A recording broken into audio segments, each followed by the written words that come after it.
Well, 12 and a half hours, that is how long community members were testifying about a controversial decision on Sacramento's main jail. So the issue is whether to build a new jail or start releasing hundreds of inmates. And the man who will soon officially be in charge of leading the jail joining us now live, Sheriff-elect Jim Cooper. You know, there have been a number of options given about how to address overcrowding. Thanks so much for joining us. What do you actually want to happen? Really a combination of the two. Ideally, we build a brand new jail, but that's close to $2 billion. And in this day and age, we can't afford that money in the county right now. So a combination of redoing the jail and some programs. And what's more important is if we build that addition, that will be for the intake area and also for the psychiatric patients.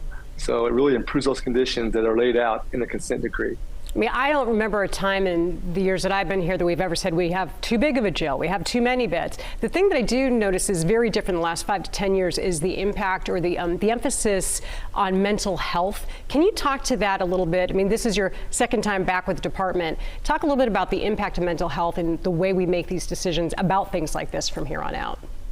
Well, it really runs a gamut. You have some severely mentally ill in the jail, probably about 30%.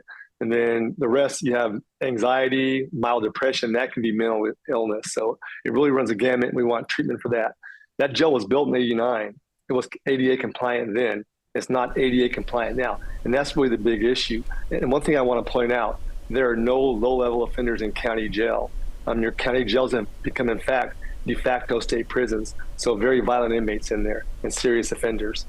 There have been groups like the ACLU that have come out. They sent a letter to members of media yesterday just talking about their concern about this idea of building a new jail. And they've, given, ideas and plans and ways to perhaps go about addressing the issue, being in compliance with this order, but not building a jail. Is that even being considered? Is that even a conversation that's happening, this idea of not actually building a new jail?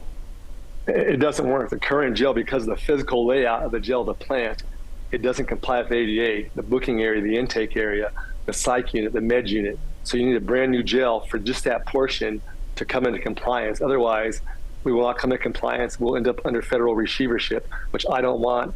Neither does the county want. Yeah. All right. Well, thank you very much for joining us this morning. 12 and a half hours of public comment yesterday. Clearly an issue that people in this community care about. And that conversation will get back underway with county leaders again at around 9:30 this morning. Thanks for joining us. Thank you.